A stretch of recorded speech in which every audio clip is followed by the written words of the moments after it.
अगर मोहब्बत है तो बेवफाई कहाँ से आती है? क्यों ही बेवफाई पैदा होती है? जिस इंसान ने साथ चलने का वादा किया, क्यों वो किसी और के साथ जा मिला? क्यों एक ऐसा लम्हा आया कि ये कह देना कि ये सिर्फ एक गलती है? गलती के साथ रिश्ते की क्या कोई एक ऐसी चीख है जिसको सुनना लाजमी था? क्या बेवफाई सिर्फ जिस्मों का खेल है, या एक ऐसी हकीकत है कि इंसान के दबी वो महरूमियाँ, वो तकलीफ, वो सारी दफन हो चुकी चीखें का इजहार है? बेवफाई क्या वाकई कोई चीज़ है, या हम ये कह लें कि ये एक कहा जाए एक ऐसा दर्जा है जिसमें मौका मिलता है और आप छूट जाते हैं एक दूसरे से? आज की वीडियो में, आज की पूरी पॉडकास्ट में चीटिंग, इनफिडेलिटी, क्यों चला गया, क्यों धोखा दिया, क्यों साथ नहीं रहा, क्यों वादा करके भी, कुरान उठा के भी, कसमें खा के भी मेरे साथ नहीं है, क्यों मेरे साथ बेड पे होते हुए भी मेरे साथ नहीं है? क्या ये जज्बाती तौर पर इलायदगी है, ज़हनी तौर पर एक ऐसा सहराब है जिसके अंदर ना मियाँ बीवी रिश्ते, जो भी रिश्ता है जिसके अंदर चीटिंग दुनिया की सबसे बड़ी, मैं as a psychologist and relationship therapist कहती हूँ, बर्बादी है जिसके बाद आप खोखले हो जाते हैं। आज की पॉडकास्ट में हर वो डिटेल जो आपकी अंडरस्टैंडिंग के लिए जानना बहुत ज़रूरी है। मियाँ हैं, बीवी हैं, फ्रेंडशिप लेवल पे हैं, शादी करना चाह रहे हैं, प्लान कर रहे हैं, किसी भी लेवल पे आपका रिश्ता है, लेकिन आप इस सारे प्रोसेस के अंदर खुद को अंडरस्टैंड भी कराना चाहते हैं, और अगर इससे 2-4 हो चुके हैं तो उसकी भी रिकमेंडेशन आपके इस प्रोग्राम में हम शेयर करेंगे। मैंने इस पूरे प्रोग्राम को 4 हिस्सों में डिवाइड किया है। पहले हिस्से में मैंने आपके साथ आशनाई आपको करवानी है कि असल में चीटिंग है क्या, साइकोलॉजिकल फैक्टर्स हैं क्या, कहाँ से ये चीटिंग का जो जहर है आपकी ज़िंदगियों में, आपके रिश्ते में आता है और आपको पता ही नहीं होता। क्या चीख के कौन सी अलामात हैं जिनको जानना आपको ज़रूरी है और आपको फिर समझना ज़रूरी है ताकि आप बेवफाई से बच सकें। रेकमेंड करूँगी एंड पे पूरे प्रोग्राम में मेरे साथ रहिए, और इस पॉडकास्ट में डेफिनेटली, इससे पहले भी हमारे बहुत से प्रोग्राम आपके साथ चल रहे हैं, आपको हम एजुकेट भी कर रहे हैं, मेंटली रिकमेंडेशन लेवल पे भी हम जा रहे हैं ताकि आप जहनी और नफ्सियाती सुकून को पा सकें अपने रिश्तों के अंदर। Let's dive into the detail of cheating and infidelity. जैसे इंट्रो में मैंने कहा कि बहुत से लेवल पे बेवफाई, चीटिंग, इनफिडेलिटी, जो लफ्ज भी इसको कह दें, धोखाधड़ी, कहाँ, कैसे, कब और क्यों होती है और उसके रीजंस क्या हैं और उसके इलाज क्या हैं, उसके हवाले से सबसे पहले कौन से ऐसे मेन फैक्टर हैं जो तोड़ते हैं रिश्ते को, आपके पार्टनर को आपके साथ से इलाइदा करके कहीं गुमराही में, कहीं खामोशी में, कहीं ऐसी एक अधूरी जात के अंदर ले जाते हैं जहां पे वो चीटिंग के अंदर मुब्तला हो जाता है या हो जाती है। मेरे पास पेशेंट आते हैं और पेशेंट की बेसिस पे, ये मैंने अपनी एज अ थेरेपिस्ट ऑब्जर्वेशन की बेसिस पे, केस एनालिसिस की सूरत में ये लिस्ट आप लोगों के लिए अलाइन की है, क्योंकि हम जिस माशरे में अभी रह रहे हैं ना, हर चीज एक क्लिक पे अवेलेबल जरूर है, लेकिन साथ ही साथ जहनी तौर पर हमारी जो मफलूज करती, रिश्तों के अंदर जो खराबी करती वजह है ना, वो चीटिंग है। हम धोखेबाज हो चुके हैं। मैं हमेशा ये लाइन बोलती हूँ और मैं फिर कहती हूँ कि रिश्ता फिर भी संभाला जा सकता है। पहले इन फैक्टर्स को समझिए, फिर देखिए जो लोग जिनके साथ धोखा हो चुका है उनको ये मदद करेगा कि वो इसमें से देखें कि क्या चीज इलायदगी की वजह बनी, और जो लोग इसके बारे में शक व शुबात रखते हैं और उन्हें लगता है कि उनका पार्टनर कहीं चीट कर सकता है और जो लोग इससे बच सकते हैं, उन तीनों के लिए पहले फैक्टर पे जाते हैं और जिसे सबसे ज्यादा हाईलाइट वेज में देती हूँ, मैं कहती हूँ इमोशनल डिस्कनेक्ट। ये वो इंटीमेसी का एक ऐसा पार्ट है जिसमें जज्बाती तौर पर हम कनेक्ट नहीं हो पाते, हम जुड़ते नहीं हैं, हम समझा नहीं पा रहे होते, बता नहीं पा रहे होते।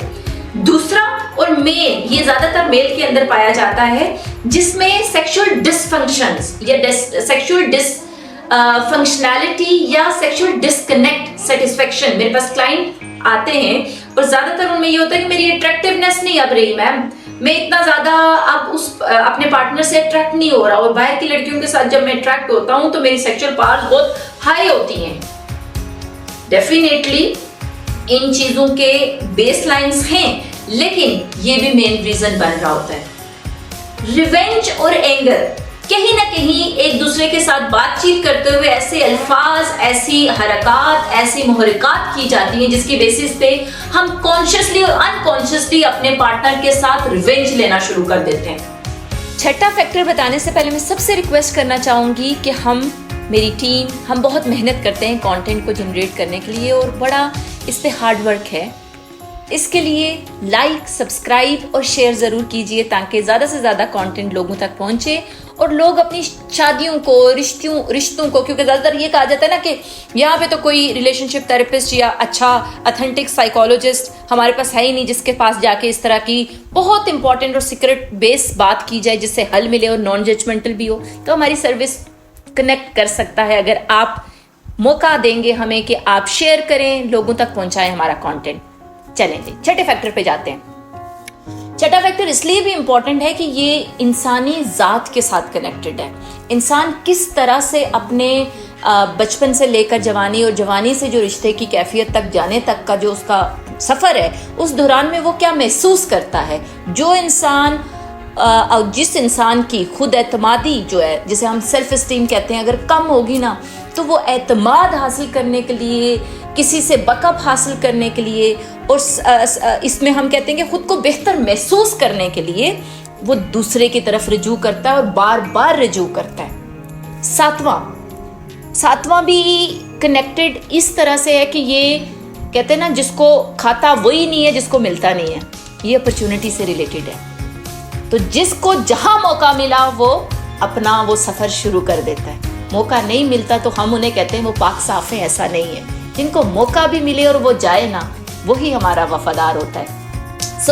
सातवें नंबर पे एक ऐसी कैफियत जिसमें मैं ज़्यादातर अपने जेंजी को और अपने उन लोगों को देखती हूँ जो कि मॉडर्निज्म की अप्रोचेस के साथ रिलेशनशिप को लेके चल रहे होते हैं, वो नार्क कहते हैं इसको। नार्सिसिज्म के लेवल पे खुद एतमादी के साथ साथ से बिछड़ा हुआ वो बंदा जो खुद पसंदी पे गया होता है, वो कहीं ना कहीं इस फैक्टर की वजह से अपने आप को जैसे अपनी मर्जी से अपना मुकद्दम बनने के लिए रिश्ते को पीछे छोड़ के कहता है कि यार मेरी ख्वाहिश है ना, मैं जो करना चाहता हूँ कर सकता हूँ। चाहे वो मीडिया इंडस्ट्री से हो, चाहे वो किसी भी ओहदे से बिलोंग करता हो, वो कहता है ये मुझे या तो रिलीजियस का बहाना बनाता है, मुझे तो इस्लाम ये इजाज़त देता है, मुझे तो माशरा ये इजाज़त देता है, मैं तो पॉकेट रखता हूँ, एनीथिंग। वो कुछ भी कह के आपके साथ क्या करता है, धोखे की तरफ, बेवफाई की तरफ कदम बढ़ाता है और आपको डैमेज करता है।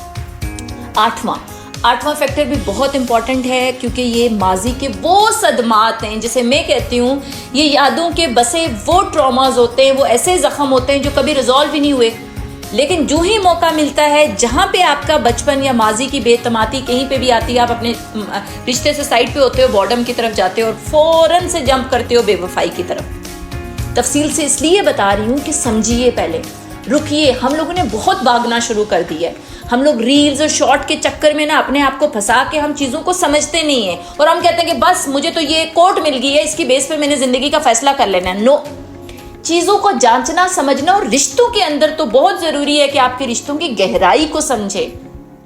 हम लोग बहुत ज़्यादा मेटेरियलिस्टिक अप्रोच पे, ये खुशबू उसकी अच्छी नहीं, ये अच्छा नहीं, बाकी चीज़ें अच्छी हैं, कहीं से तो पकड़ो उसको, लेकिन पकड़ने के लिए हमारे पास वक्त कहाँ है। हम कहते हैं यार कौन तकरीर सुने, कौन इतनी बड़ी स्पीच सुने, कौन इसको समझे। ऊपर से देखते हैं, कहते नहीं यार अच्छा नहीं लग रहा, उफ यार बहुत बोरिंग है, उफ यार मैं चल नहीं सकता, यार उसने तो कभी इस तरह का पोजीशन ही इख्तियार नहीं की, बेड रिलेशनशिप में तो वो बिल्कुल एक्साइट नहीं करती, या मेरे साथ तो कभी उन्होंने इमोशनली कनेक्ट ही नहीं किया। ऐसे सारे तजर्बात मेरे पेशेंट बता रहे होते हैं। तो इनकी बेसिस पे जब मैं देखती हूँ कि साथ ही एक दुनिया की वबा की तरह फैला हुआ एक ऐसा मौका जिसे हम डिजिटलाइज्ड वर्ल्ड कहते हैं, उसके अंदर तो हमें किसी होटल में जाने की ज़रूरत नहीं पड़ती। अब डेटिंग के लिए, इनफिडेलिटी के लिए, चीटिंग के लिए मोबाइल, लैपटॉप या घर के कॉर्नर में ही बैठे हुए आपको पूरी अपॉर्चुनिटी मिलती है, आप सब कुछ एंजॉय करते हैं वहां बैठे बैठे। इंपॉर्टेंट चीज़ इसलिए ये मेंशन यहाँ पे कर रही हूँ कि हमने ना अपने अपने मोबाइल में ब्रोथल खोल लिए हैं। I am so sorry for using this line, जो लोग हर्ट हो रहे हैं मैं पहले ही माजरत करूंगी, लेकिन वो ऐसा बाजार हमारे लिए खुला है क्योंकि ट्रैप करने के लिए तो पूरी दुनिया है। तो कहीं ना कहीं ये फैक्टर सारे मिलते हैं और रिश्ते की पामाली की तरफ जाते हैं।